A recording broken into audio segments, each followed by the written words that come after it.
that we don't sleep.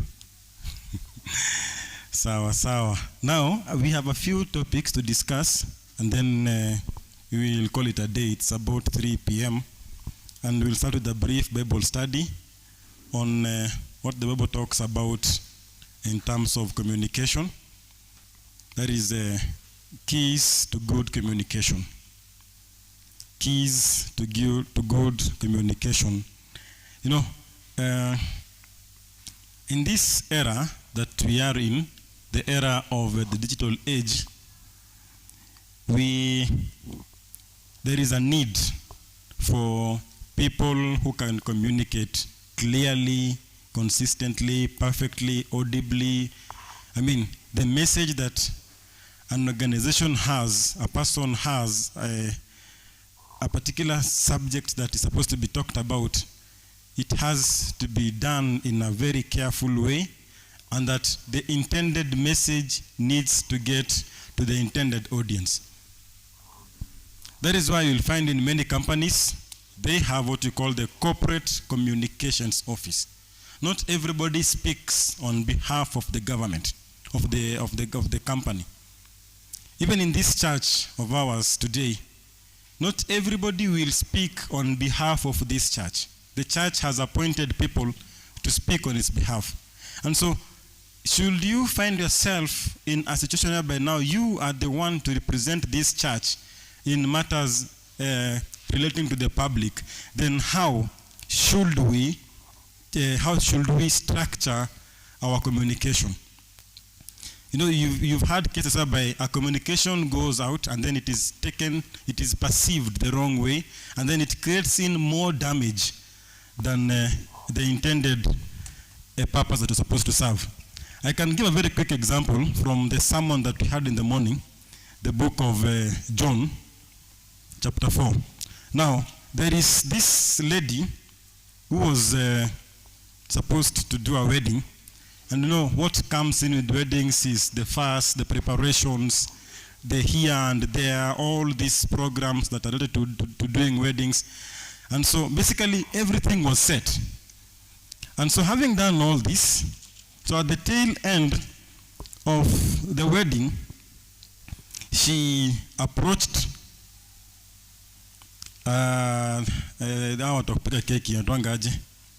those people who do cakes for us. And so she told the lady of the cake house that please write on the cake John chapter 4 verse, so 1 John chapter 4 verse 18. So they agreed with the cake vendor to indicate on the cake 1 John chapter 4 verse 18, which reads here, there is no fear in love, but perfect love casts out fear, because fear involves torment, but he who fears has not been made perfect in love. So this was the message that was to go out to the public.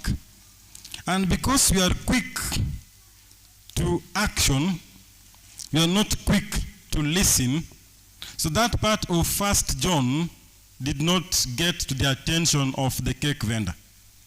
So the cake vendor wrote John chapter 4 verse 18. I mean, we're going to discuss 1 John 4:18. So the vendor wrote John 4 verse 18, which reads here, for you have heard what? Church.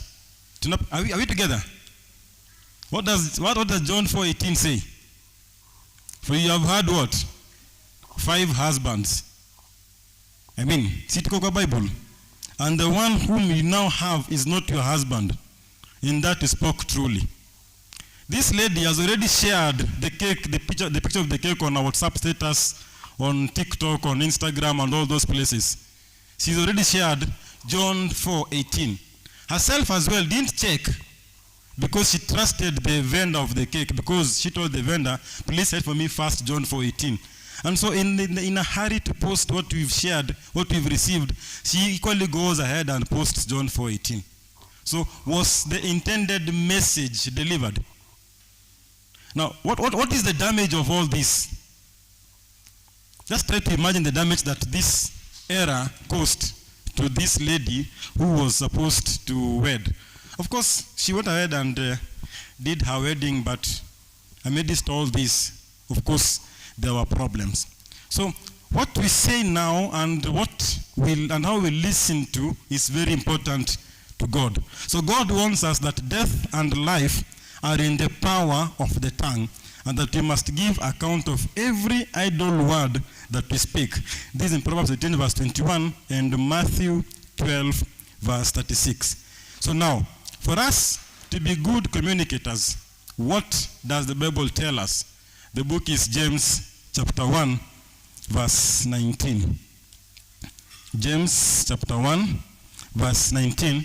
I'm reading from the New King James Version. It says here, "So then, my beloved brethren, let every man be swift to hear, slow to speak, and slow to wrath." So in matters of communication, I'll pick the first two qualities, that is, be swift to hear and slow to speak. So for us to be swift to hear, it means now we again go back and borrow from Proverbs 18 verse 13, in that it's natural to think that you know what other people want or need even before they finish asking. That is what the human mind has been geared towards to think about. Somebody comes with a statement, and even before the statement is finished, you've already provided an answer. So why don't we take our time to first of all listen before we give an answer, before we respond. So we are supposed to take more time listening than even more time talking. So we need to overcome this by actually giving people time to express themselves. Don't be that person who, as somebody starts talking, you already have an answer. You know, there are these jokes that we normally see on the TikTok pages whereby somebody speaks and then he doesn't finish a word. Nilikuwa ninae, nasema ninaenda, nilikuwa ninalala. So you see, so some of us, we need to find out that what is the intended message that this person wants to speak. And this can only be done if we let somebody speak and finishes the conversation that he had for us. Then, so for us to improve our listening skills, what do we need to do? Number one, we need to block out any distractions. As you're discussing something with someone, please just concentrate on the topic at hand. Don't think about your problems at home. Don't think about the issues at your workplace. But if you're communicating with somebody, please avoid any form of mental distractions, physical distractions, any kind of thing that may actually draw away the attention of the person you're speaking to. And then number two, do not take your time focusing and rehearsing on what you'll say next, especially when it comes to things like kitu kama kuomba pesa. Ati ungeniambia jana. You know, of course that is a lie. If you want to communicate, don't think about what I will say next. Somebody comes to you and tells you, but my uncle is sick, he's been in hospital, we spent almost all that we had. So automatically your mind goes on overdrive. And so, you know, the next thing he'll say is, I need some 50,000 shillings to go and foot the hospital bill. So already as he's speaking to you, you are looking for an answer to a question that has not been asked. So basically, don't try to think about how you will answer that person until he finishes his statement. Then number three, if a person expresses strong feelings and you actually realize that actually there's some emotions attached to whatever he's speaking, then you need to acknowledge, you need to actually ride the path with him. Somebody is sorrowful and then you want to crack in a joke, you know, it actually brings a disconnect between the person talking to you and you that is addressing. So with these three qualities, we can actually have good listening skills. And by the way, and then again, if something is not clear, please feel free to ask. Yes, you've talked for about 5 minutes, but maybe there's something you didn't get right. So feel free to ask. So this will improve our listening skills. Now, talking about being slow to speak, let's read from the book of Psalm 141, verse 3. Psalm 141, verse 3, it reads here, "Set a guard, O Lord, over my mouth. Keep watch over the door of my lips." That is, David is telling God to take control of what he will say. Of course, it doesn't mean that his lips should be shut permanently, but what he's asking of God is, can you allow me speak when it is necessary? Again, in the book of Psalm 19, verse 14, Psalm 19, verse 14, it again reads here,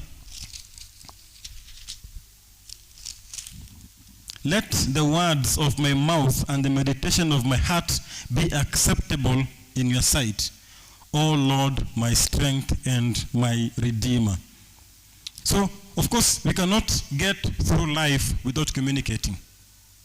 We give somebody a listening ear, and how we answer back should glorify God. We should actually be solutions to the people who approach us. Whether we were able to solve the problem or not, but at least we should give somebody time and listen to what he or she is telling us. So we need to weigh how we answer back the people whom we talk to. So we need to see how best we can communicate to other people. So how should be the tone of our talk? 1 Thessalonians chapter 5, verse 16 to 18. 1 Thessalonians chapter 5, verse 16 to 18. It reads here, see that no one renders evil for evil to anyone, but always pursue what is good, both for yourselves and for all. Rejoice always, pray without ceasing. In everything give thanks, for this is the will of God in Christ Jesus for you. So God's Spirit should actually fill us, that we can be sources of joy, and our responses to other people should be full of thankfulness. And actually, what the Apostle Paul tells us here is that Paul is thankful, and we should follow his example. So as we communicate to people, we should communicate to people in a way that will glorify God. If somebody has made a good impression on our lives, we need to find a way of giving thanks, both to him and to God. So how should we then shape our communication? Proverbs 15, verse 1 and 2. Proverbs 15, verses 1 and 2.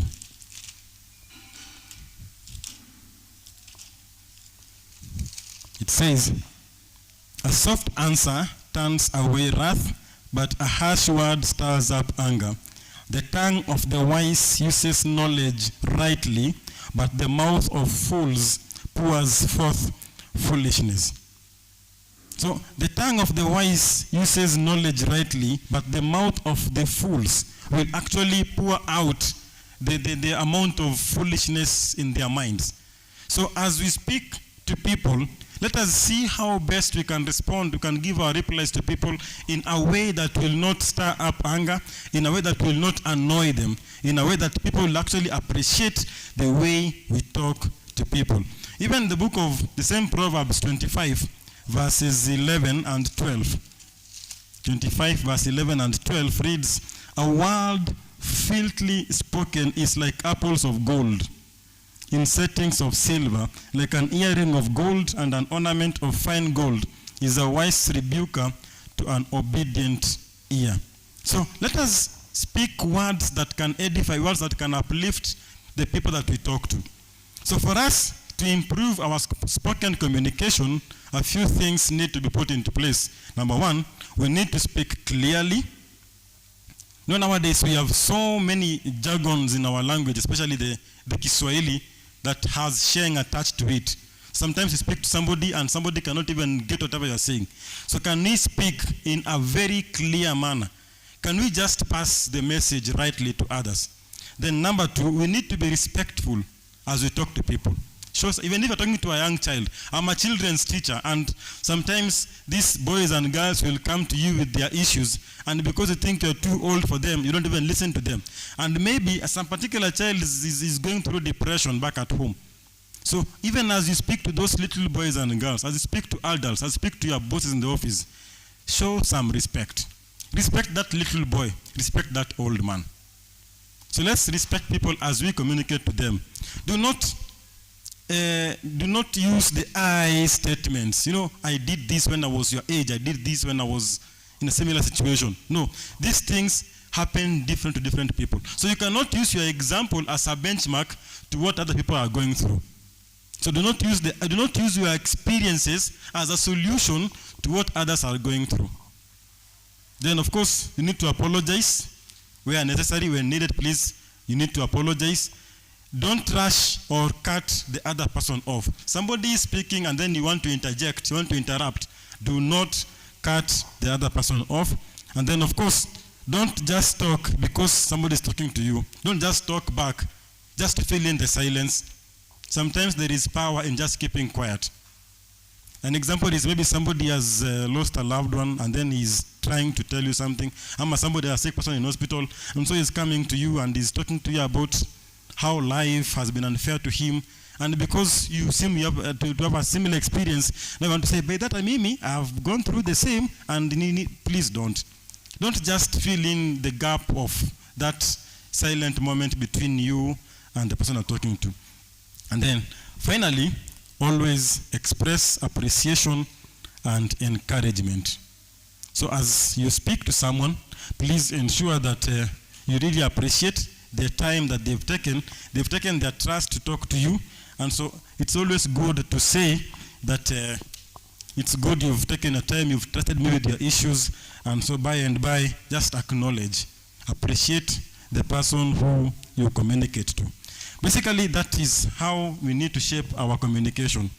I don't know if there is anybody with a comment or a question before we go to the next part of today's study.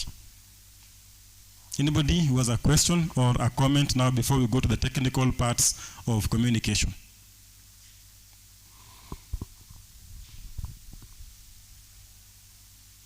Are we together? Did I communicate? You sure? You know, okay, this again is my favorite example that I normally use, and I think I've used it all over wherever I go. That when I was in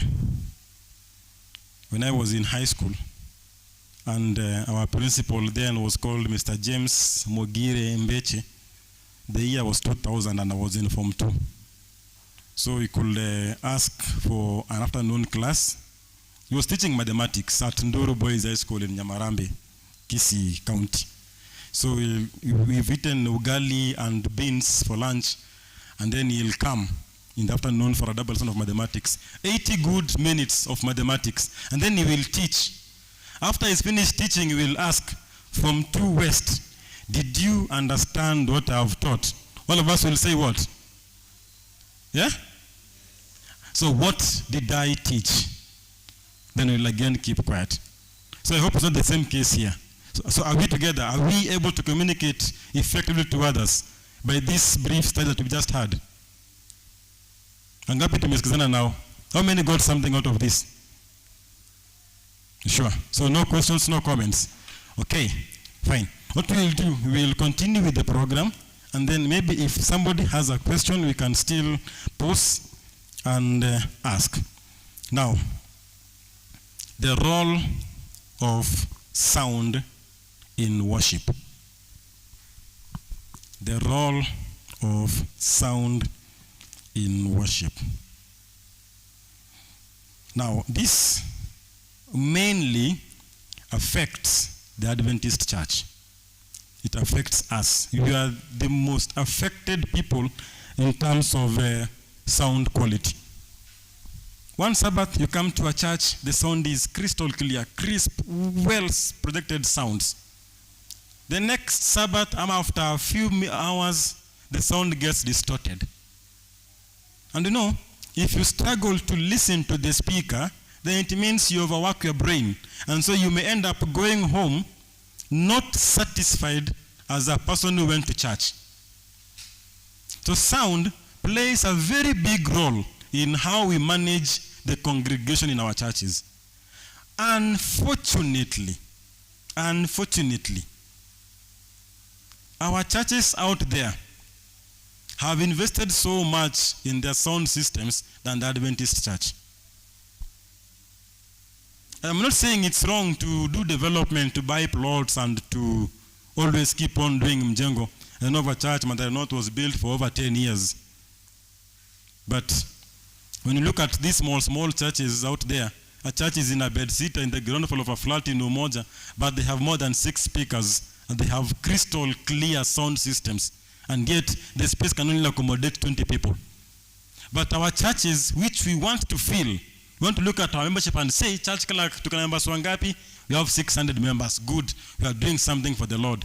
But the service in our churches is not satisfying to the people whom we bring to our churches.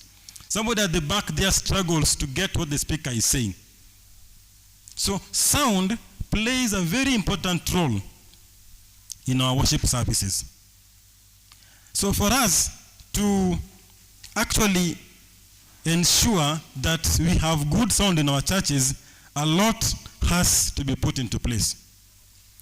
We may not improve, we may not buy in new equipment, but how can we work with the equipment that we have in our churches to ensure that at least sound is projected to the best of its ability? Number one, this starts with us looking at our sound system itself. What is in our mixer? How many speakers do we have? How much can we redeploy these speakers to get to fill the entire church? Let's say we have only 2 speakers. Is there a need for us to buy another speaker? Can we position one speaker here and another one there? So, of course, now this goes back to the drawing board. Assess what you have. Look at your mixer. Are we getting our levels wrong? Am I right? If you're getting all our levels wrong, what you do is now you have to flatten out all the levels in the mixer, and then you start afresh. Then number 2, for us to get good quality sound, even without changing what we have, can you bring experts in sound technology? Some people can tell you, now, looking at what you have at the church, and maybe there is no budget for us to buy other equipment, you may need to improve your sound by reinstalling, maybe by changing the cables. Get people who work, whom we call sound engineers. So we can get sound engineers in our churches to come and actually help us improve the sound system in our churches. Then number 3, keep training your sound crew. You know, it is difficult that maybe you may have all the best equipment in the church, but if the personnel in the church are not trained on how to handle this equipment, then it's as good as not having them at all. So continuous training, updating ourselves with what the market has, with the trends in the market, with the changes in the dynamics of how we program our church services. We need to have frequent training of the sound crew. And then, of course, replace broken or damaged equipment. Don't go with a mixer that has 6 lines not functioning, and because you still have 2, if it's an 8-channel mixer, you still have 2 lines functioning. You say, we still have some 2 more lines. Now what if they all collapse at some point? So it's good that once an equipment has broken down, it needs to be fixed as early as possible, so that we don't keep encountering more and more problems as they come. You know, you'll get a mix that has maybe the 2 channels, but channel 1, channel 7, channel 8 are all faulty, but because we still have some more channels to use, we are just comfortable. So it's always good that we replace these issues as immediately as they occur. It's just like when your child is sick. You don't wait for your child to get to that level of being admitted. Sometimes you look at the child, this child she has too much fever. What is happening? So you take her to hospital. The same case with the equipment. You'll get microphones that are coarse. Maybe the magnet inside is damaged, and you don't want to spend some little money to repair this. So it's good that we look at how best we can replace broken and even damaged equipment. Now, let's again now look at something that we normally don't look at in our communication in churches, what we call microphones. Now, the issue of microphones is a long study, especially for choir members. And I don't know where our choir members are today, choir members and the choristers.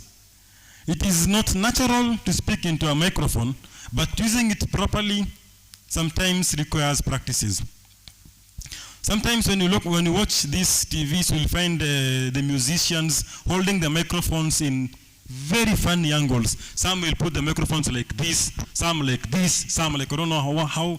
I mean, there is a standard way of holding a microphone.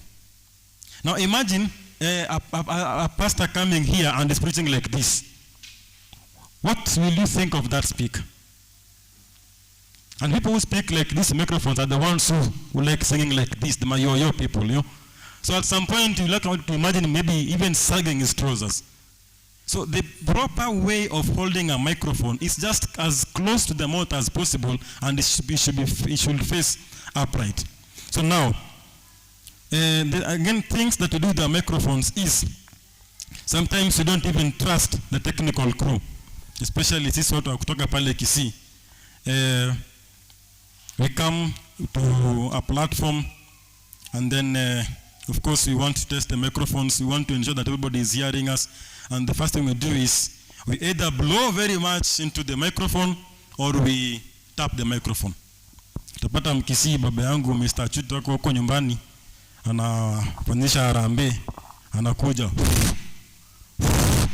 mwangi wetawano, and yet he can hear himself speaking back to himself. So, and this is a microphone that has been passed to him from somebody else who was using it even before he gave it to the next person. Ama somebody comes and is like, I mean, what are we doing with this? You know, if I say on that mix, I'll make sure that that mic will not function. I'll switch it off there. You will hit it until it speaks, and it will not speak. So it's good that we trust the sound crew because they've tested the microphone and they know that the microphone is functioning. So what are the basics that we need to do with our microphones? Number one, don't hide your face with the microphone. My Gen Z. What do you see in me now? Are you seeing my face? No. Do not hide your face with the microphone. You know, facial expressions are a major part of communication. So you need your face to be clearly visible to the audience. And then number two, hold the microphone very close to your mouth, closer than you may even think. You know, our microphones, apart from the president, you know, we don't buy, sorry for using this word, we don't buy good quality equipment. Microphones, the president, you will hear him speaking. And by the way, do you know why the president has two microphones? And all of them are on at the same time. It's because in the event, in the unlikely event that one microphone goes off, the other one will still function. And nobody knows about this. They are all on at the mixer there. But the crew who run the systems there, they know very well that this mic is still functioning. And their eyes are fixed on the mixer and the receiver. They know very well that microphone one is functioning. So what they do in microphone two is just to mute it. But in the event that this microphone goes off or something is wrong with this microphone two will pick. And that is where good microphones like Sennheiser come into play. And they are very expensive. So if, as a church, we could look at investing in good microphones like the politicians do. I mean, like I said, it's God that gives us the power to do what? To get wealth. So the same power that God has given us to create wealth for ourselves, we can actually give some of this wealth back to God. Let us not just be buying good things for our houses and then for the house of God, we just do what you want because I'm the one who wakes up at 4 in the morning. One day you'll say, not wake up at that 4 in the morning. If God says you'll not wake up at 4 in the morning, you'll not wake up at 4 in the morning. So if you have an opportunity to serve God through your finances, please let's serve God the same. Then number 3, keep your microphone arm completely stationary. What does this mean? People who don't have an experience with microphones will tend to move. I mean, the microphone is all over my body. And yet I have 2 arms. So if I'm demonstrating something, I can use the left hand if I'm right-handed. If I'm left-handed, then I can use my microphone using the left hand, and then I demonstrate using the right hand.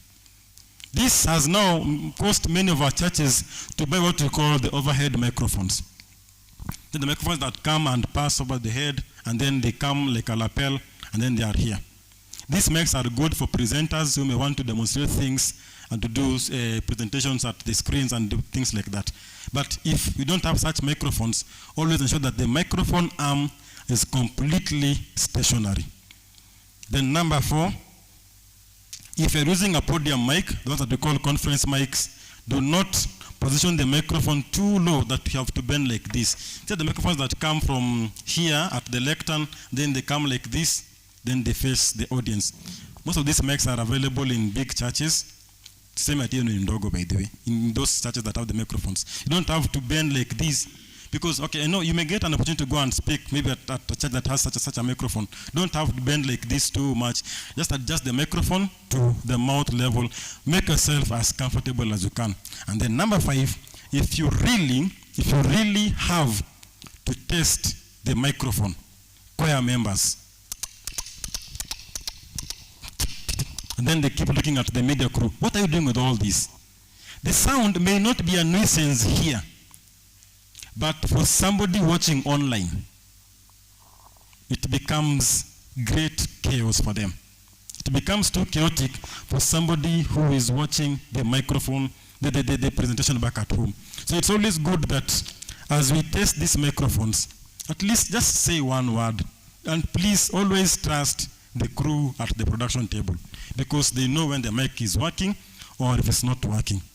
So you should know that the microphone is already working long before you even take the microphone, because if you are passed a microphone by somebody who was speaking right before you, then of course the mic is functioning. And then number 2, always switch off the microphone once you've done speaking. And then once you pick the microphone, just look at the switches, if it's on or off. Just that. That is basically enough test for the microphone. So as you place the microphone down, just switch it off. Even if the person coming to pick it is just right behind you. Make it a practice. So for choristers and choir members, we sing a song, and then once we're done singing the song, we have the microphone stands over there. We just want to go and place the microphones there, even without switching them off here. So as you place the microphone there, it still creates some noise. That the noise has to be processed still. So the noise is processed, then it comes out through the speakers and through the audience back at home. So always switch off the microphones, and as you pick the microphone, just check if it is on. You don't have to hit the microphones. And then finally, this is a bit technical, and it's something that we can apply to our homes. Phone and internet use. Phone and internet use. How many of us here monitor their children's phones? How many? Okay, let me repeat. How many of us have children with phones? Please be frank. Only 2, 3, 4, quite a number. Do you monitor your children's phones? How? Nipatie simu. How do we do it? Nipatie simu yako niangalie. Mbona umetembea, mbona umekuja kwa hii site? Mbona umepigia huyu ni nani? Is that how we do it? So why should we monitor? Number 1, we monitor their phones to protect them from harmful content. We monitor our children's phones to protect them from harmful content. But then remember one thing, that those SIM cards in your children's phones, okay, they have no identity cards, right? So the phones, the SIM cards are under your name. Hata ukimtumia M-Pesa imeandika share Achuti. I have a 17-year-old boy. He has a phone. But when we send him money, it writes my name. The number 2, to encourage healthy screen time and technical habits. Then number 3, to keep children safe from online predators and scams. And then reason number 4, to promote digital responsibility and good behavior. Let me talk about online predators and scams. You have a 10-year-old who has a phone. And of course, the phone has been shared far and wide. The child is on WhatsApp. He gets links, he gets adverts, he gets pop-ups, and he keeps opening these pop-ups and links. And by, he becomes a target to the online fraudsters. And maybe some of us save our little money in our children's phones. And so they can easily become a target. These children are very naive. They may not have the experience that we have. They may not have had sessions like this where we discuss why we need to monitor their phones. So basically, we need to find a way that we can monitor their phones without embarrassing them, without making them feel less valued, without making them feel suspect that we need to keep on checking on their phones and every day. So what are the strategies that we can use even to control how our children use their phones? Number one, we need to talk openly to our children about internet safety. The internet has got a lot of things, good things and bad vices as well. So the children need to understand that too much exposure to the internet may expose them to various risks. So we need to advise our children about internet safety. Then number two, we need to set screen time limits. I'll show you we'll do this, how we do this, through basic apps in our own phones, not even on their phones. To set screen time limits and set clear usage rules for them. Then number three, we need to strategize on how we can keep the devices out of their bedrooms when they go to sleep. Some of our kids will go to sleep with their phones and then you'll go check up at 2 a.m. the phone is still on YouTube and the child is asleep. So how can we help them manage this? How can we use shared passwords, especially for the young children? And then how we can teach our children to report strange or dangerous contents that they find online. Now, what are the apps that we use to monitor these children? Number one, we have an app that we call Google Family Link. You have an app called Google Family Link. This app, it's able to manage the apps in their phone. You know, you download this link in their phone and on your phone as well. And so with this now you set passwords, you set firewalls that they may not be able to access particular sites unless the prompt is sent to your phone and you approve that. So we can use Google Family Link to manage the apps, to manage screen time. You can actually say this phone should not be on for more than 2 hours a day. So this you set on your phone. And so to get an extension on the child's phone, it prompts you as well that this phone is asking for an extension of time. Maybe if they are doing some homework using their phone, now you can allow the extension. So you can control their phones using your phone. And then you can actually see the app activity. This app is good for the Android phones. But we are Techno, sorry, hata Samsung ni Android. So msinikasirikie. So you can use Google Family Link to manage the apps in our children's phones. Then number two, for those ones who you want to say what to Apple, we have what we call the Apple screen time. The Apple screen time is recommended for iPhones and iPads. It sets app limits. It sends you activity reports. You just program it and it shows you how much time was used on a particular website, how much time was used on a particular app. Hata kama ni Bible, you just program the app on your phone. What you do is just download this app on the child's phone and then on your phone again, download it. Now you set the controls on your phone. So whatever the child sees on his or her phone, at the end of the day now it sends you a breakdown. This child visited Facebook for 2 hours today. She read the Bible for 5 minutes. She sang 1 or 2 songs for maybe 15 minutes, things like that. So it sets up limits, activity reports, and then it creates what they call content restrictions. So there are sites, there are content that you may not be able to view on Apple if the main phone does not permit you to do this. And then we have another app that we call Custodia, that is Custodio.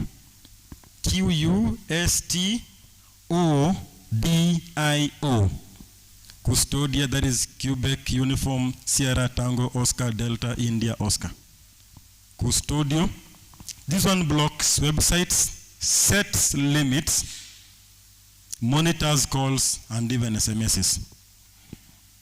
So Custodia blocks websites, sets time limits, monitors calls, and also monitors SMSs. So you can actually be able to view all these from your phone. You have another app that we call BARK, B-A-R-K, BARK, B-A-R-K, that is Bravo Alpha Romeo Kilo. This one alerts parents about harmful content in texts and social media. And then finally, we have what we call Net Nanny. Net Nanny, N-E-T, and Nanny. The Nanny is Nanny, N-A-N-N-Y. This one filters internet content, it manages screen time, and actually even sends alert. So now, how do we enable this on our phones? Now for Android, you go to settings, and then you have what we call the digital well-being, and then parental controls. This is done on the child's phone. Go to settings, digital well-being, parental controls. Now then here you set limits, you schedule breaks, and then you're able to see the app usage. So you can actually take your child's phone and see that this child was on Twitter for 2 hours today, which of course is wrong. You cannot be on Twitter for more than 2 hours in a single day. You are in school, you need to sleep, you need to eat, you need to do your homework. So things like that. You're able now to see how much time they use on a particular app. So you'll be able to monitor actually the apps that the child visits the most. And of course, apps that deal with the browsing, that is Safari, Microsoft Edge, name them. These apps, if your child spends too much time on this on search engines, then be sure that they're not searching good things on the internet. So see how best you can restrict this. And then, so use Google Family Link for full parental controls. So for the Google Family Link, it's able to give you full parental controls on this. Now for iPhones and iPads, you again go to settings and screen time, and then here you can set downtime, you can set app limits, you can set communication limits, and actually content restrictions. Then you can program the Apple to actually send you daily and weekly activity reports. Now, you may do all this, but again, children, being the brighter they are, they can still manage to maybe bypass all this. Now you go back to your internet. How can I control, restrict internet use at my home? So your home's router has parental controls, and this one goes from supplier to supplier. We have Zuku, we have Coz, we have Safaricom, we have named them. So many suppliers that are doing internet nowadays. So you can actually ask them to give parental controls, and here you can, number one, block adult content. But how many of us have seen in our workplace that you cannot even watch YouTube in our offices? Why? How many of us cannot access funny sites in our offices, and yet there's internet? The same can take place in your home. So don't just rely on the pros in your office. You can actually be the pro in your own house. The same way you have restrictions at your workplace, you can have the same at your home. So here, you can block adult content. You can set time limits for each device. And then you can actually pause internet during sleep or study time. This one can be done when you collaborate with your internet supplier. And you can actually even check on the activity log on the router dashboard or app. This one is accessed through some digital codes that you can get from your internet supplier. And then, now, how do we ensure that our child browse and use social media safely? So like I said, number one, you can enable safe search in Google and restricted mode on YouTube. Uzuri YouTube, one thing about YouTube is they really don't give out too much of adult content. They don't. But kids can access adult content through the browser networks. Then number two, always check your browser history regularly. Please be sure that you keep on checking. If we lose out on even a single minute of this, a habit does not grow in one day. Today they'll watch one clip. Tomorrow they'll watch 2 clips. They'll watch 3 clips. Then they'll become addicted. So the more we monitor the usage of the internet, the more we are able to control the access to illegal sites. For social media, encourage open dialogue. This one needs a one-on-one sit-down with your teens. Just sit with them and advise them on how best they can control and which sites to visit. I'm told of a network called Telegram. Telegram has got all the chaos in the world. And one thing about Telegram is, once somebody joins Telegram, it sends you an SMS. Achuti is now on Telegram. So if your child's numbers, if you can see on your phone that your child is not on Telegram, please watch out. Telegram is a very bad site for children. And of course, even for us adults as well. I know it's good. There are things that you can communicate perfectly on Telegram. But most of the content in Telegram is adult content. Then teach children about the privacy in settings in their phones and the dangers of the online predators. Always sit down with the children and advise them, talk to them politely, allow them understand that there are things that they may do which may actually get to harm them morally, spiritually, name them. You know, there's times when we used to play games online and you play with somebody who is in China and then you bet that I'll commit suicide, and kids have died out of this. These online games, you're playing with a robot in China, and here you are, you want to cut yourself to death just because you lost a game. So always talk to your children about the dangers of these online games. Then, so how do we control this as a family? So how do we create a family digital agreement? How do we come down together and say, these are the rules that we've set for our house? You know, we all come from different backgrounds, different houses, and whatever may work for your house may not work for my house. So how do we come together as a family and set some agreements for ourselves? You can do this through simple rules too. For example, no phones after 10 p.m. Be the first to lead in this. 10 p.m., all phones, candle, we charge our simu pale, don't go with the phone to the bedroom, unless maybe if it's too necessary. But I mean, set rules that will work for your house. If it's the kids, ambie tu after 10, ni kuzima TV, watu waende wakalale. Like in my house, we sleep at 10:30. That is controlled. But unless we want to watch a movie together, ama when my son Bradley is around and there's a game, okay, he loves football. There's a game after 10, then we may watch that game together. After which, all of us will go and sleep. So, set rules that will work in your family. Then you can even agree on the maximum hours of screen time. Kama ni TV.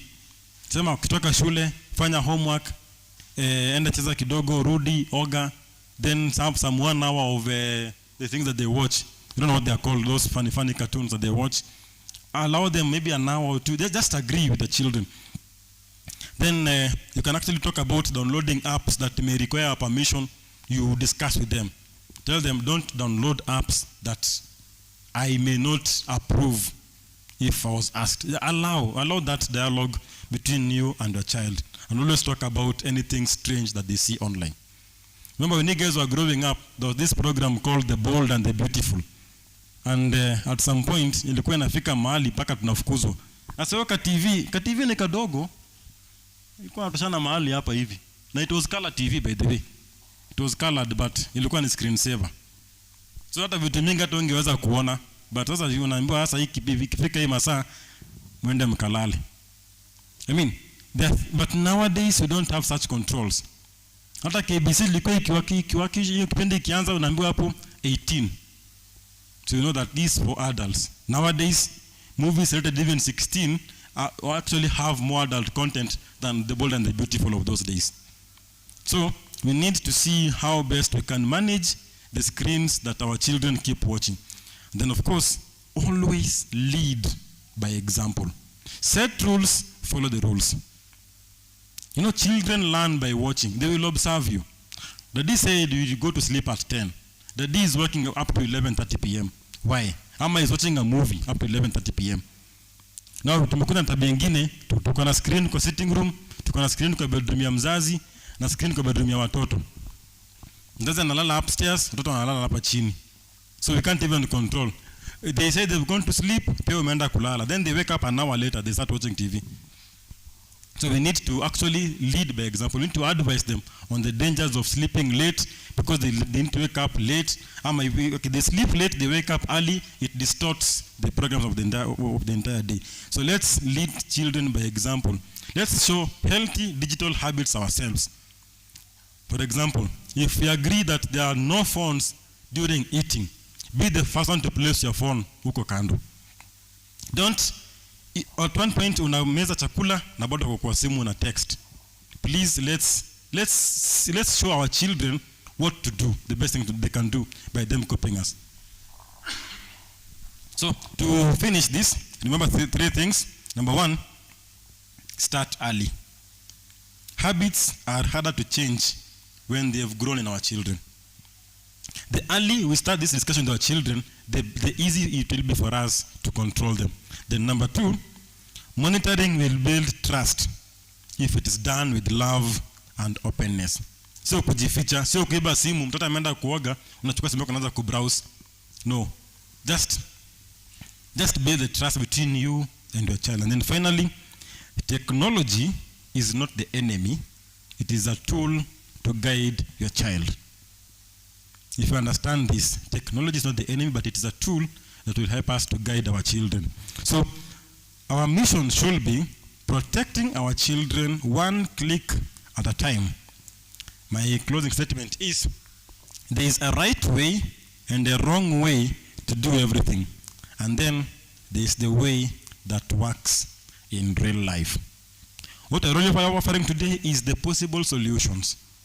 They may work, they may not work, but our prayer is that whatever we learned this afternoon may work in our children. And may the Lord bless us all. Maswali sasa yakuje. If you have a question, you feel free to ask. If you have a comment, please. From whatever we discussed, even from outside the scope, we can see what we want to advise. I have a team of experts here. There's Don, there's Yvette, there's myself. So please feel free to ask. Yes, my elder there. Kuna swali pale. Now we don't have roaming mics. Okay, there's a microphone. Please, if you have a question or a comment, please just come forward so that we get to hear you. Yes, Mzee. Good afternoon, church. Good afternoon. Happy Sabbath. Happy day. Happy day.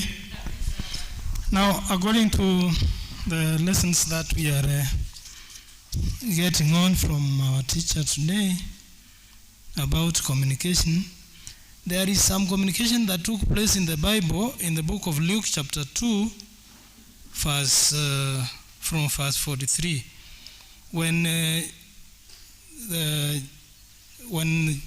Jesus' parents, that is Joseph and Mary, when they took him to the temple to pray, and then they forgot him, they could not find him. For 3 days they looked for him, and on the third day when they found him, verse 46, it says, and it came to pass that after 3 days they found him in the temple, sitting in the midst of the doctors, both hearing them and asking them questions. And all that had him were astonished at his understanding and answers. And when they saw him, they were amazed. And his mother said unto him, Son, why have you thus dealt with us? Behold, thy father and I have sought thee sorrowing. And he said unto them, How is it that you sought me? Wist ye not that I must be about my father's business? And they understood not the saying which he spake unto them. Here we can see the discussion between Jesus and his parents. And they had not restricted him from going to church, from going to the temple, but they kind of restricted him as parents from going to world pleasures, from going to worldly places. So how do we control our children by using this, when they use these devices, the phones? How can we actuate them to think along the lines of the gospel of Jesus Christ alone, and not things that can draw their attention outside of the church. Thank you. How can we follow the example of Christ to build our children spiritually? In what we've just studied here about the phone, internet, and digital use, we've actually mentioned a lot of things that we can use to control how our kids use their phones and the internet. And then above all, I said that it's good that we sit down with our children. Don't just be that reactive parent. Be an active parent. Be there for your child. When we do things because we think they are bad and we approach them with such an attitude, then our children will zone off. And they will hate you, by the way. Because, I said here, you may block all the sites that you want to block. You may actually even block your internet from browsing those illegal sites. But your children have friends who may equally have the internet at their homes. So what will prevent your child from working with his phone from your house to the friend's house to access this? So these things can only be effective if we still sit down with our children and educate them. Don't just say, I've laid restrictions. Now be studying the Bible all through and the Bible alone. They will not do it. Remember, you cannot read the Bible from 4 p.m. and they come back home, for example, to 10 p.m. and they go to sleep. They have other things to do. They have other sites to access. So these things can only be effective if we sit down with our children, we educate them on the dangers, like what we just mentioned in our study today, and actually try to make them understand why it is wrong to visit particular sites, and then we actually now give alternatives. Instead of visiting this particular site, can you visit a site that has maybe competition in mathematics, things like that? So it's up to us now to see how best we can educate our children to do the right things with their phones and the access to the internet. Christ, that is belief number 4, God the Son.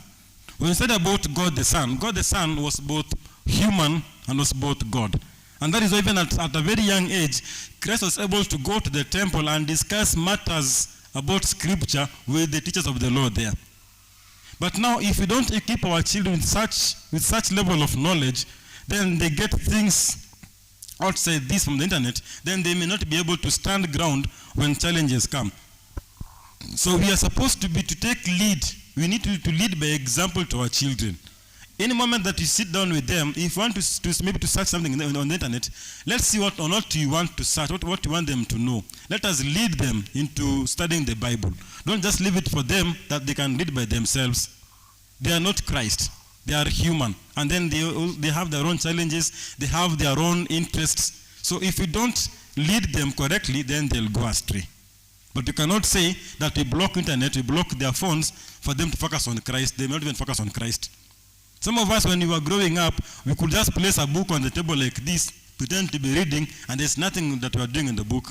We're just asleep or thinking about other things. But if the mind is structured in a way that we can actually control our thoughts, even without supervision, then we will say we are doing the right things right. Thank you. Yes, Ndelia.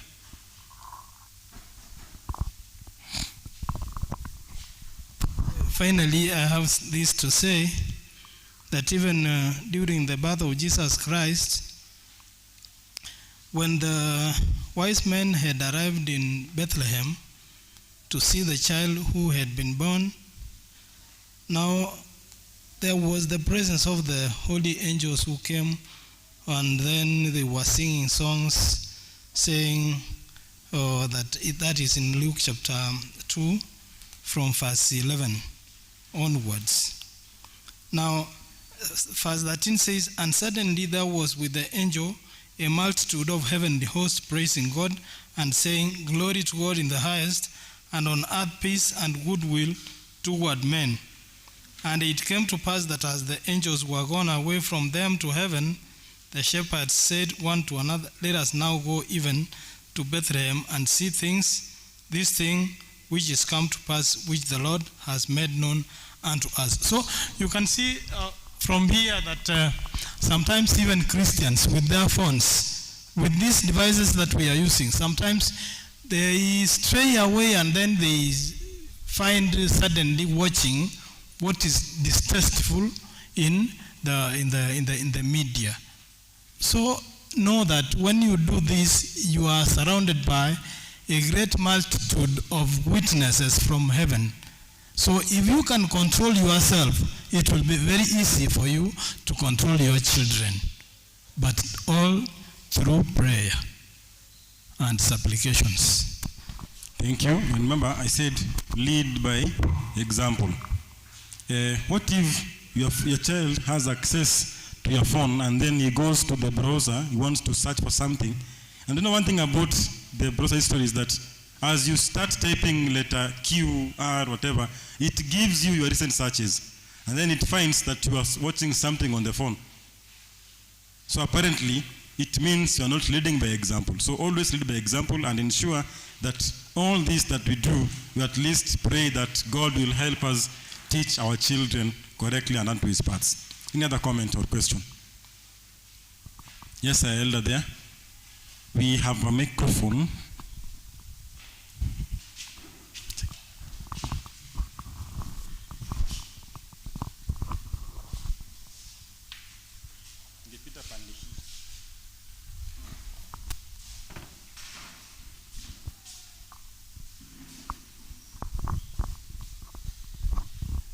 Yes, I just wanted to ask a question.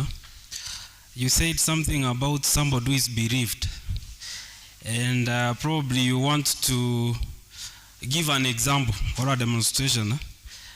So I was wondering why you said that it is not right to use maybe a relevant example to probably explain a problem that probably you faced, and you want to tell them that there was this problem that I also faced in the past. So what issue is there?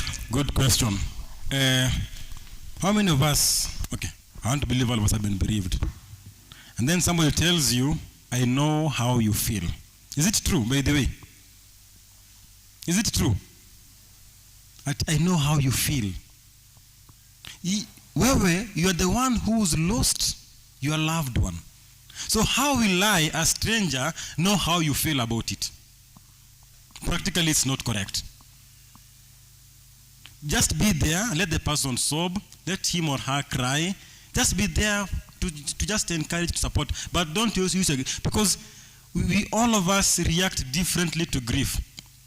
Remember, when my grandfather died, akini kukua mkisini kibarua,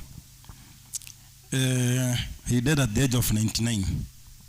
And so, back at home, the women were wailing, saying, oh, huyu ameangushwa. I mean, is it true that anaweza kuwa ameangushwa kweli? Oh, no, borogi, nini, you know. So, when I took the microphone, I told them, please stop lying to the public.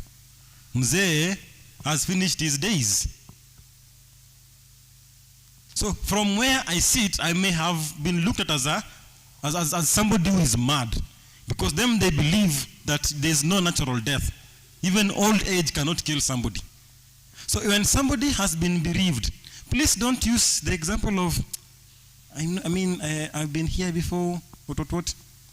The way, okay, how many of us don't have issues in their homes? Don't have. Your house is the perfect house that we can copy.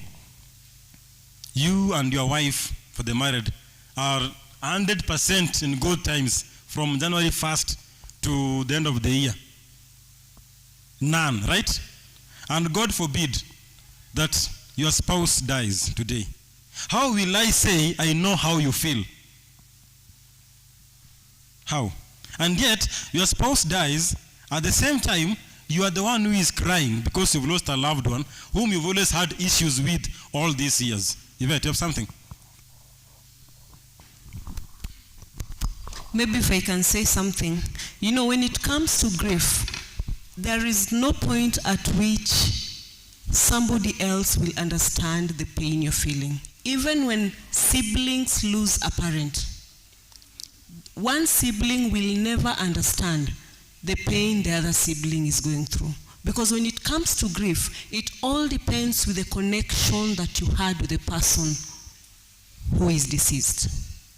And even with siblings, you will realize that even in a family setting, your connection, even as siblings, will never be the same, even with a parent, your father, your mother. But then you are all in pain. But even your own sister or your own brother cannot tell you they understand the pain that you're going through. And that is why when you are in pain and somebody comes and tells you that they understand the pain that you're going through, they have not traveled the journey that you've traveled on. They've not been through what you're going through. This person might have experienced the loss of a loved one, the same position that you are in.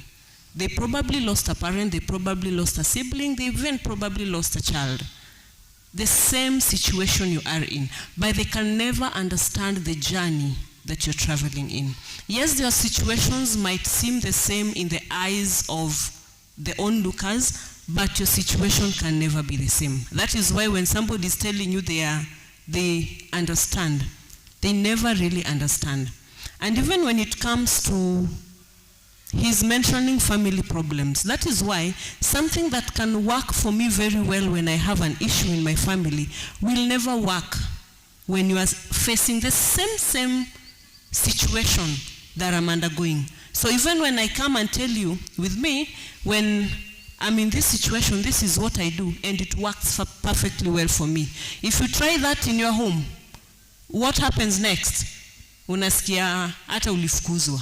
Then you start wondering, if it was working so well for so and so, how comes it's not working for me? So it all depends with the setup that you are in. It's never the same in any situation. That is why even when it comes to even the raising of the children, you know, what works when you're trying to correct your child, when you're trying to parent, might not work in my family. Still depending with the setup that I have. Most of these things will, yes, help guide, but you have to also come up with something that works for you as a person and your family setup.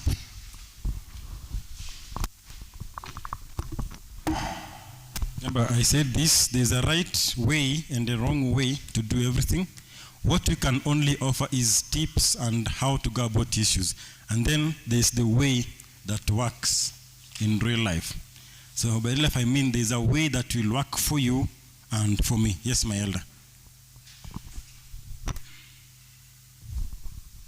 Happy Sabbath, church. It is becoming more complex to me.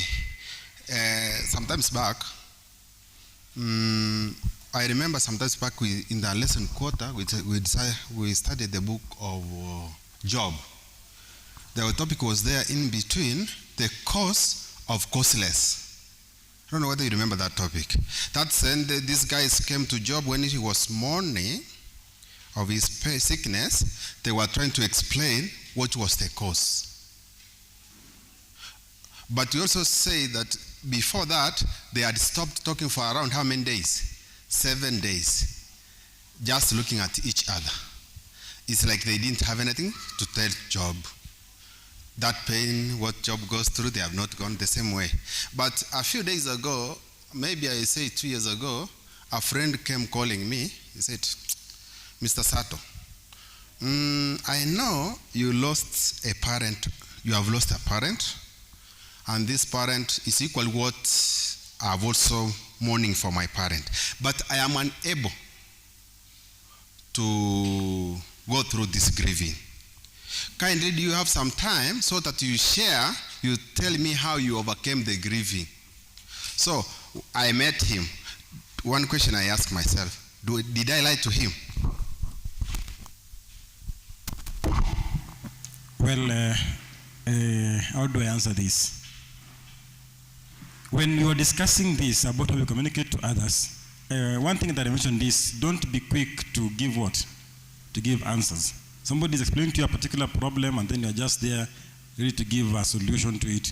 In a case, this is somebody who understood that you've actually lost a person similar to the one that he had lost. And so from where he sat, he actually figured and said, by the way, I can get some counseling from Elder Sato. And so basically that is why I actually approached you, just to help him, for you to help him try and go through this. Now, let me shift gears and bring in family problems. We have issues with our homes, and then at some point, maybe, God forbid, maybe you go and divorce. And then somebody else comes to you and tells you, by the way, I have a problem. Shida kama izunachana na eh. And then now, you go back, you sit, you discuss with your wife, and you're no partner. You don't mention the divorce thing or anything close to that. But at some point you come and do what? You overcome those challenges. So how will you look at the one who advised you to go and divorce because he divorced? He'll become an enemy, of course. No, but in your case, when somebody approaches and tells you, by the way, Aki, I'm going through a lot, and at least from what I know, you've experienced this. Please guide me through. It's always good to guide. Even if you have to use an example, don't use it as a benchmark for him to overcome whatever problem that he was facing. But you can only share, and of course, like I said, at some point, you will have to go back home. If it's not married relationship, they'll have to go back home and sit together and see and solve their own problems. If it's that overcoming grief, you'll go back home, you'll look at what you did. Maybe your dad, maybe I'll come fika 90, waka 52. You see, so there's a way that may work for him and not for you. So it's always good that even as we counsel, as we talk to our friends about anything, we be very careful on how we express our communication to them, so that they gain something, they don't lose us out, they don't lose out on what we're communicating, but at least let it be in a way that we will be able to guide somebody to a proper solution to their problems. So let us communicate carefully with our friends, so that at least we don't lose our friends. Imagine ukansel mtu atachana na bibi yake, alafu akisharudiana mambo ikiwa sawa wanakudiscuss. Alikuwa anasema tuachane. Imagine kitu kama hiyo. And mimi you umetumia eye examples. Yeah. Ule elder ni mtu mbaya sana. Utachukiwa milele kwa hii kanisa. Any other comment, question? Any other comment? Yes, my sister, before the elder speaks. So then, okay.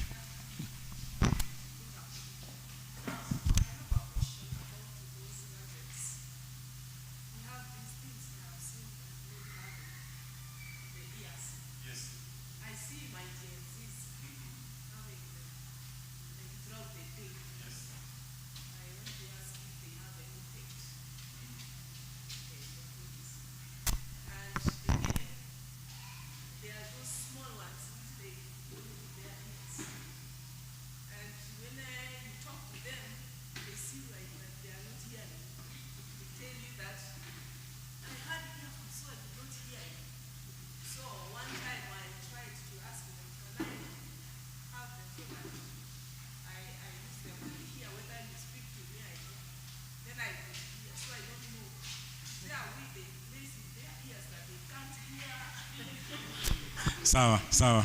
I know Yvette can answer that, but before that, elder onge, let me bring this joke. I hope itakuwa joke. When we guys were growing up, tulikuwa tunatoa kofia kusalimia wazee, si ndio? Siku hizi tunatoa nini? Earphone ya left. Hamjapata hiyo. Our children will always, hawa watoto ni wakora. And sorry kama wako hapa, ni wakora, ni werevu. Unfortunately, yes, how many of us have bought Samsung phones lately? They never come with the earphones, right? Why? E-waste, electrical waste, which of course, if you expose yourself too much music to the eardrum, at some point it will affect the eardrum. Then number two, these digital pods that we have, some of them have got what we call noise cancellation. So unazapata ukimwomba anafinya noise cancellation off, so utamsikia akiongea, lakini akiwa nayo kama hataki umsikie anaweka noise cancellation on, so somebody will not hear any sound coming from outside apart from the one that has been processed in the phone to the earphones.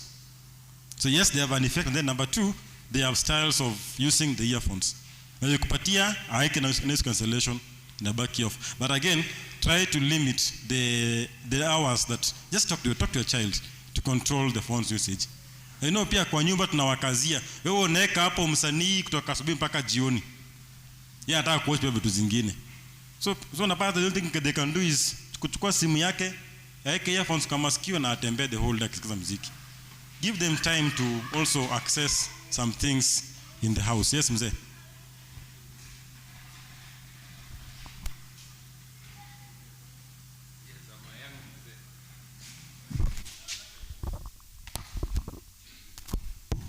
Happy Sabbath. Happy day. We appreciate so much for the information and the insights. I happen to be dealing with this young generation, and it's unfortunate that there's a very big distance of separation between the parents and the children from what we get from them. Now, we talked of setting limitations, and the best way this can be done is through collaboration. If we are setting rules, we set together. For example, there is a time when I give these children work, maybe they need a free time. So I tell them the only way to do this, the work that we are supposed to cover in the next time, you do it at your own time so that you will have a free time. Then you realize that they do it in time so that that lesson will be a free lesson.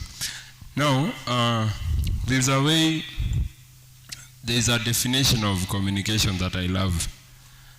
We usually say communication is a way of passing information from one person to another.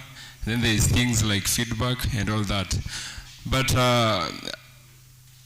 what I define communication is a way of creating common understanding. For example, if you tell a person like me, nimetoka soko, I can interpret it in two ways. For a youth, ametoka soko means he or she is engaged. Amepata mpenzi. Maybe ulikuwa sokoni, unarudi nyumbani. So, I've not created, there is no common understanding between me and you. So, I've not communicated. Yeah, so as we communicate to our kids, make sure on the same page. Look for. So, setting these limitations, it has to be collaborative. We are planning together. And then the speaker said, we need to lead by example. I remember there was a time in where I teach, there are days where they put on the official uniform, some days tracksuit. So I was telling them, kila mtu nataka nione umevaa tai. Teacher hujavaa tai, na sisi unataka tuvae tai. And then I tell them, sometimes I put on my tie. So they need to see that from you. Unatuambia tuvae tai, oh hujavaa. That is the generation we are dealing with. I remember during our time, maybe my mom could say, hizo mbuzi msilishe, nitakuja kuzipeleka wapi? Kwa hoteli. And what do? Unaenda unazilisha, si ndio? Ambia hawa siku hizi hivyo. Atasema, si ulisema nisilishe? And then they are very innocent. Haoni kama ni makosa. So you communicated, yes, but they didn't understand you. During our time, endelea kuwesti hiyo sabuni, si babako ni governor. But now, for this generation, you cannot use such. They will not understand you. So, we need to have a way where we are having a common understanding. What saddens me so much is that there is a very big distance between the parents and the kids. Wengine anakuambia, you know, my mom leaves very early in the morning, then she comes very late in the night when I'm asleep. So, for example, there was a child last week, limited, and you know I'm 11 years. I'm a big child. I should be having freedom. Mbona mzazi anaweka parental guidance? So that means you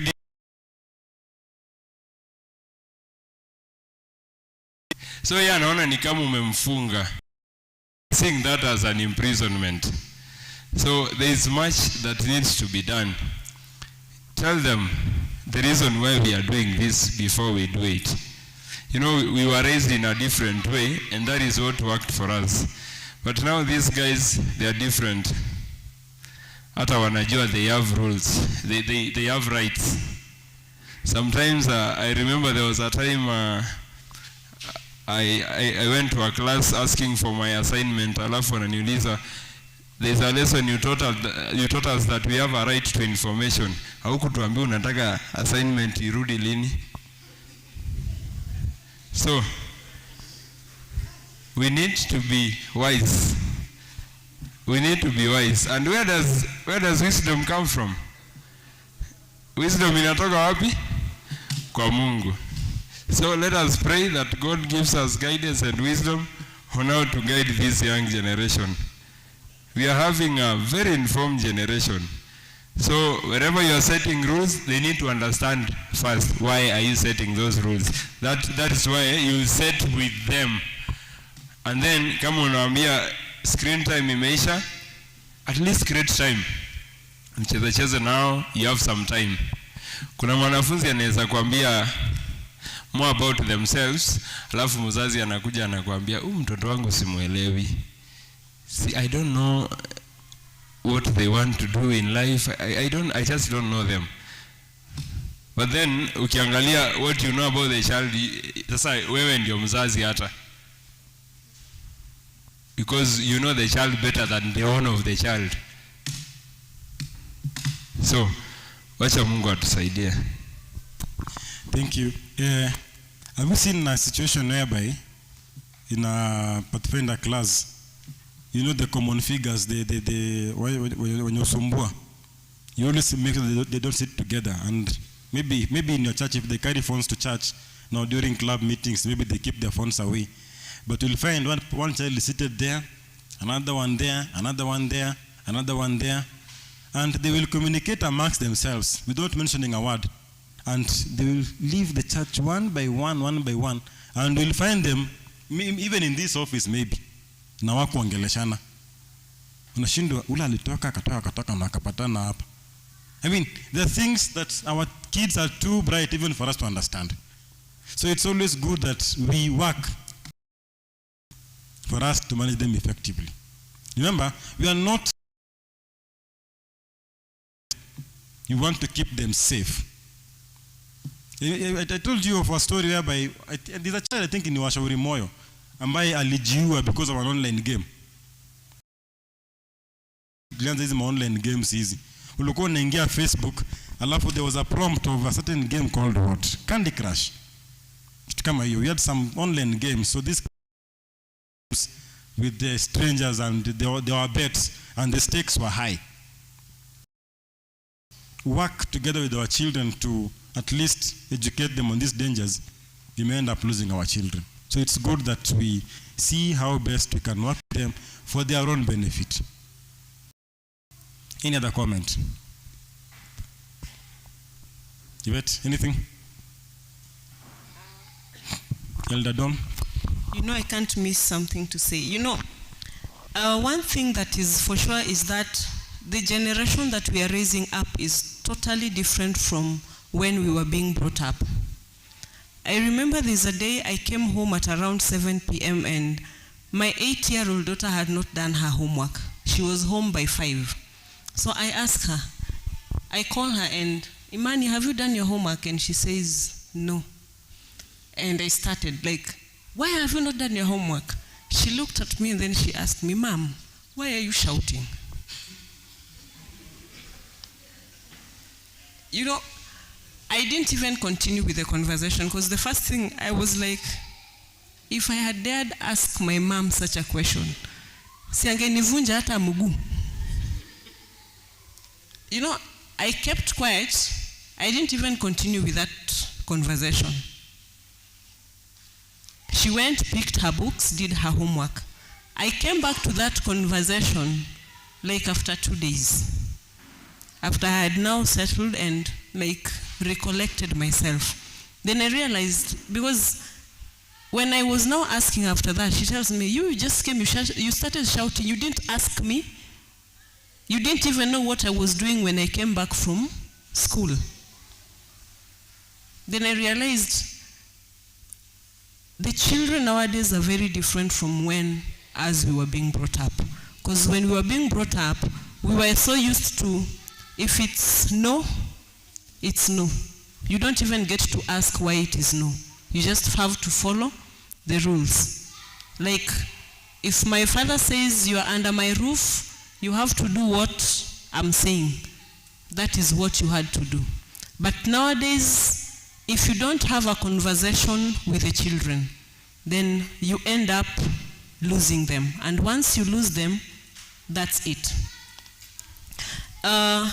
You had asked if these earphones have side effects. By the way, they have very dire side effects. This one is safer than the earphones. Easy dogo za simu.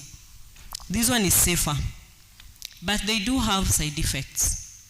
Because in the long run, they will develop problems with the ears. Ushasikia mtu anakuambia timia hata nikikaa tu hivi nasikia masikio kitu inalia ndani. Those are the side effects of using earphones too much. Then it reaches a point, hataki kelele. Hata kama si kelele ile very loud. Hata ni ile too normal, too music imeashwa mahali unasikia, that is too noisy. In most cases, they're the side effects of using those things too much. And in the long run, ataanza kukuwa na hizo pains because the veins sasa zitaanza kustrain. So yes, they do have side effects. So Nikitu, if actually you should try as much as possible to limit the time that they have these things in the ears, especially the small ones, hizi za kuingiza ndani.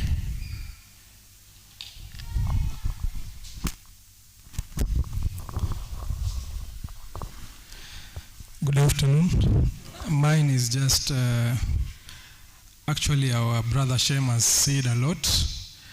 Mine is just to wind up actually on what has been said.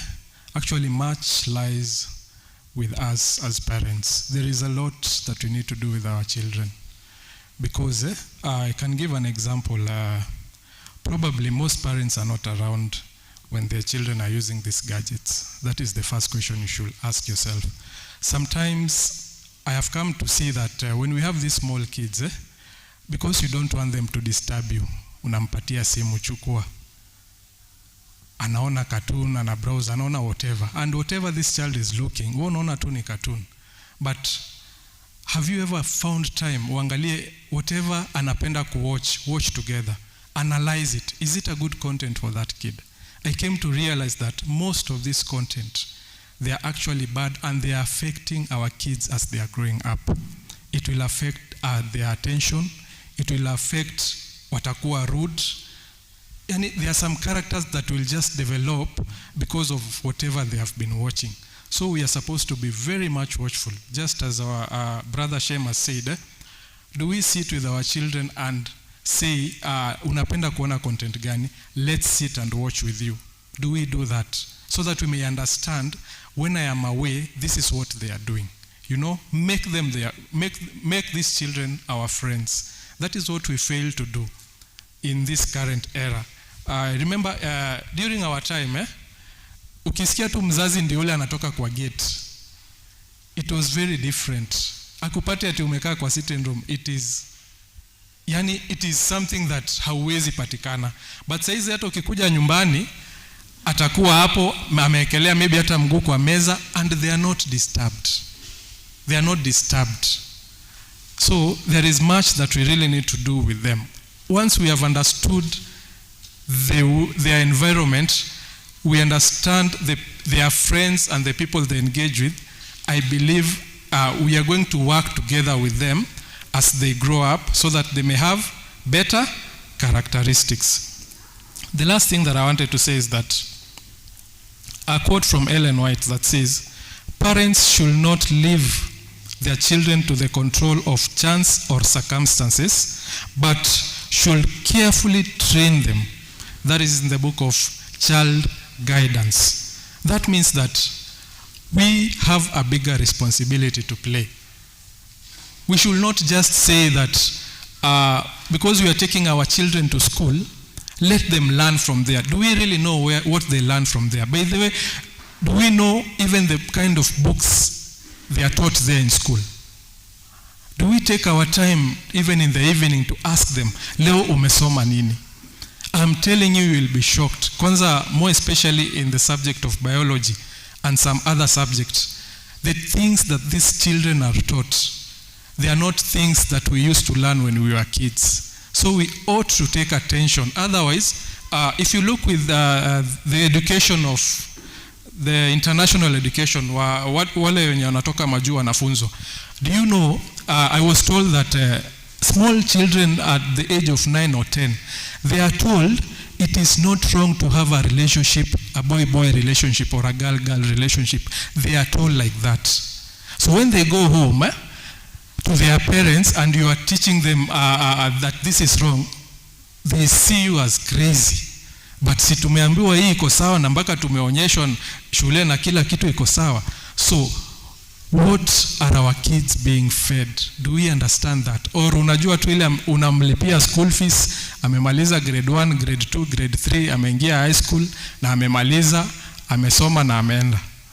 Do we take our time to even know what is disturbing them? You know, sometimes they can be stressful, but because they know wewe ni mkali, they will not even approach you. They will not even have time with you. So we have a very big responsibility to play. Thank you. Asante Ladon for that contribution and debate. Do we still have anybody with a comment that we bring this to a close? The field of communication is a very broad field, and actually if you realize, we've only touched a few things about sound in the church. We haven't talked about live stream, we haven't talked about video production, we haven't talked about good choir practices when it comes to media production. We only mentioned something about the children and internet. We haven't talked about how ourselves, we should control ourselves, even professionally in our workplaces in regards to communication. So communication is a very broad field that we may not cover, we cannot cover in a simple afternoon session, But by and by, we can only offer the basics and what we think is quote unquote relevant to such a particular kind of setup. But by and by, if we love research, if we love going out of our way to look for more information, if we want to ask questions, we can always find solutions to our problems. So we need to ensure that as we communicate on our day-to-day lives, we need to create and make a very big positive impact to the ones that we associate with each and every day. I want to give an example of ourselves. You go for a job interview, you see an Adventist, and they respect the Sabbath for you, and then by and by, you don't go to work on Saturdays, but you know, a situation say that at some point, maybe kuna kamgomo kazini, then you're the very first person again to enter the kamgomo thing, you know, things like that. So how are we communicating that we're Adventists, and yet on every bad ills in our workplaces, in the church, in our churches, we are at the forefront of this. So if you're communicating God, if you're communicating Christ, let it be a daily thing. Let it be a daily routine.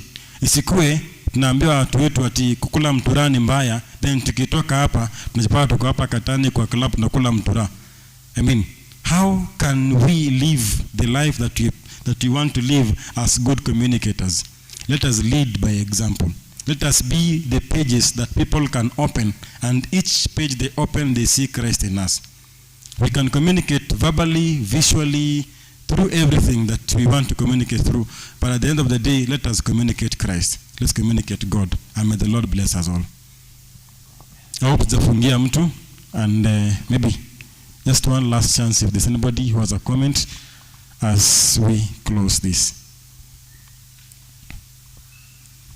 I think tuko sawa. Isikuwa ni kama ile Kisanga from 2 West where tuko tunaelewa tumefunzwa, but I hope we've carried something home. And these things, like I said, We can always get time to come and discuss and learn from amongst ourselves. We can get opportunities to come to the church, buy and buy. Maybe if the church buys equipment, we can come and help in setup. We can do live stream for the church. If events call for live stream, we have Elder Don here and Yvette who can do this for us. Unfortunately, our little one, Joy, is not feeling well. She's at the parking. She's not feeling well. And of course, she's equally a resource. And we have trainers in us who can train the church in terms of equipment usage, equipment handling, equipment purchase. And actually heard from, I think, the first elder that one of our suppliers of sound is actually your neighbor in the surrounding here.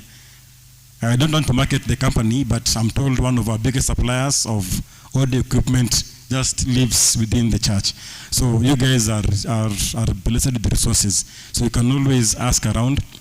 We can partner, we can do things for the church. We can train your crew as well. Si Mungu atubariki. Mungu atubariki. Elder Don, please pray with us as we finish.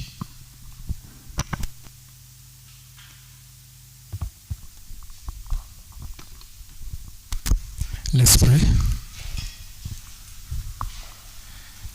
Our Father and our God in heaven, we come before you this afternoon. We are so much grateful for the discussion that we have had about communication and technology. Father, there is a bigger responsibility that you have given us that we need to play. We as parents, Father Lord, Christ, you have given us a responsibility that we need to take care of, Father Lord, the little ones, even the teenagers who are growing up, Father Lord, looking upon us that they may also feel your presence amongst them, Father. May you give us that wisdom, knowledge, and understanding. And above all, may we build a home that is a godly home for our families, for our children, that, Father Lord, as we prepare them in the second coming of Christ, Father Lord. As we conclude on this session, how we pray for thy Holy Spirit to continue to guide us, to continue to give us such sessions that we may discuss and learn a lot, and also, Father Lord, implement that which we are supposed to, Father. For this we pray, believing and trusting in Jesus' name. Amen.